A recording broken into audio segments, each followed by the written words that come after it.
اعوذ باللہ من الشیطان الرجیم بسم اللہ الرحمن الرحیم الصلاۃ والسلام علی سید الانبیاء والمرسلین وعلی آلہ وصحبہ وذریتہ اجمعین۔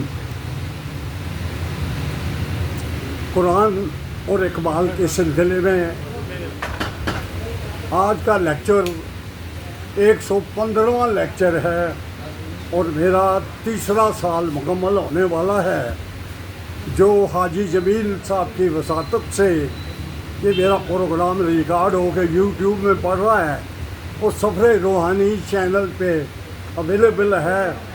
جو صاحبان اس سے استفادہ کرنا چاہیں وہ سفر روحانی چینل سے ان کو یہ پروگرام مل سکے۔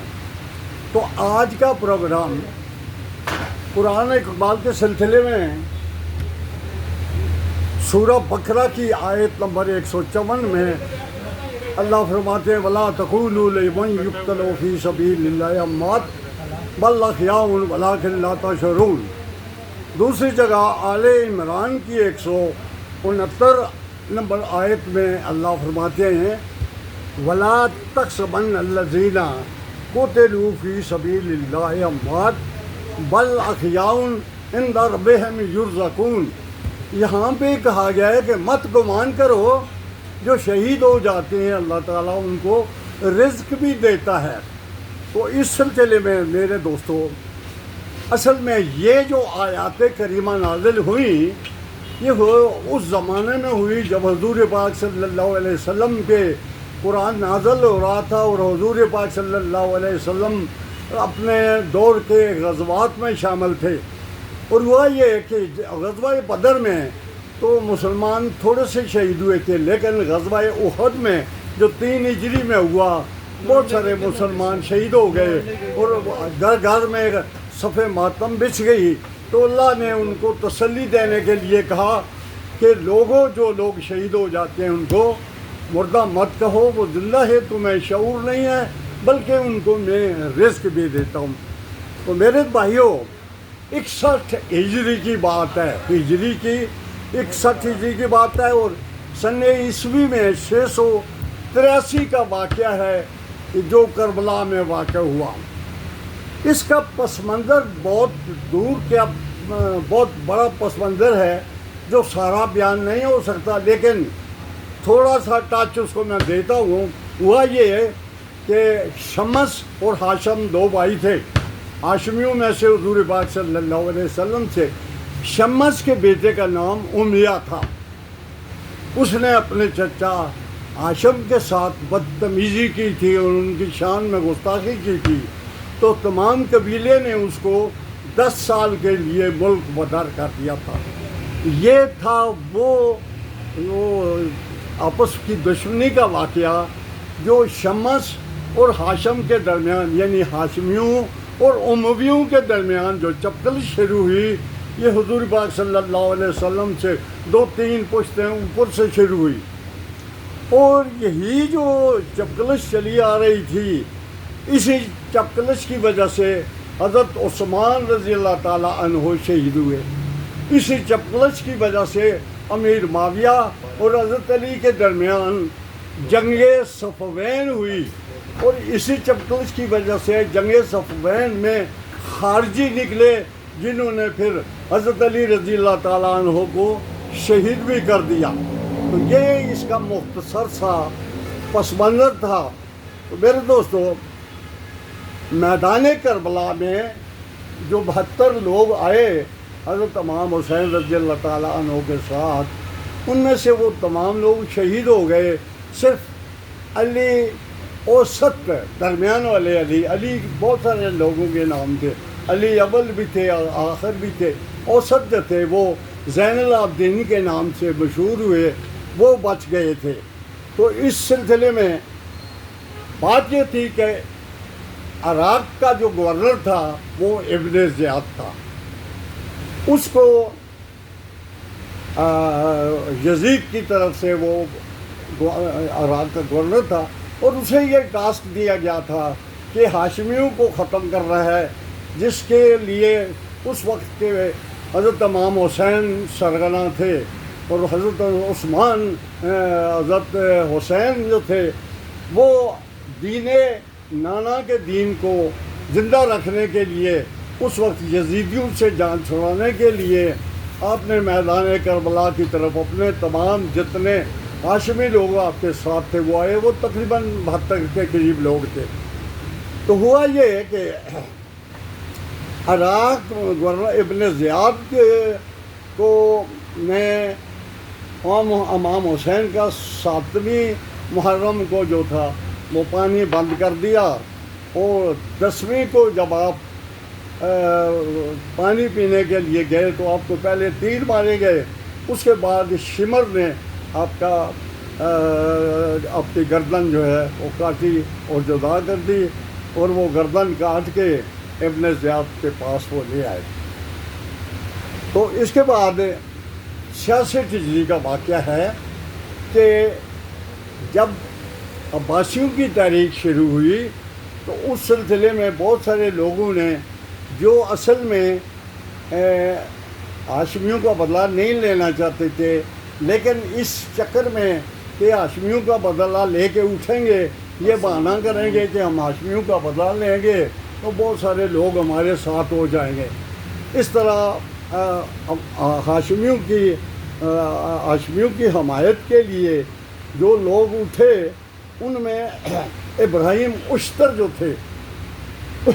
ابراہیم اشتر نے زیاد اس وقت عراق کا گورنر تھا، لیکن چونکہ عباسی تحریک بہت طاقت پکڑ چکی تھی، اس لیے ابن زیاد عراق کی سرحد پہ فوج لے کے بیٹھا ہوا تھا.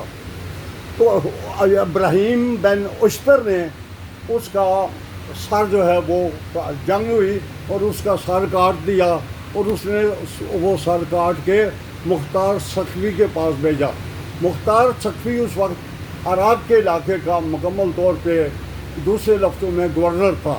مختار سقفی نے وہ سر جو تھا وہ امام زین العابدین کے پاس بھیجا.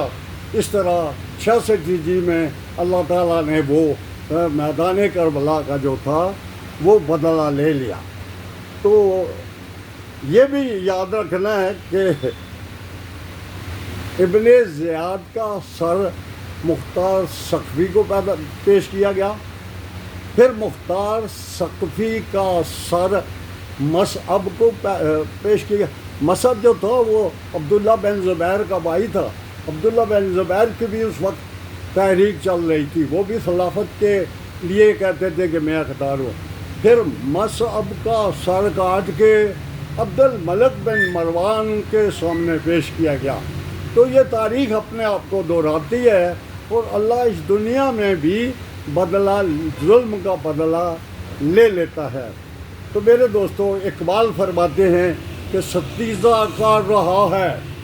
ستیزہ کار رہا کا مطلب ہے کہ جنگ رہی ہے، آپس میں چپکلش رہی ہے. ستیزہ کار رہا ہے ازل سے تا امروز، ستیزہ کر رہا ہے ازل سے تا امروز، چراغ مصطفی سے شرار بولابی. ایک طرف چراغ مصطفی ہے جو رحمانی نظام ہے، اور دوسری طرف سے بولابی نظام ہے جو شیطانی نظام ہے. تو اقبال کہتے ہیں کہ یہ جو شیطانی اور رحمانی نظام ہے یہ روز ازل سے ہی اس کا آغاز ہو گیا تھا. جس طرح پہلا انسان اللہ نے پیدا کیا تو فوراً شیطان نے انکار کر دیا، وہاں سے دو یہ طاقتیں شروع ہو گئی. تو میرے دوستو، آگے اقبال لکھتے ہیں کہ غریب و سادہ ہے، غریب و سادہ ہے داستان حرم، نہایت اس کی حسین ہے، انتہا ہے اسماعیل.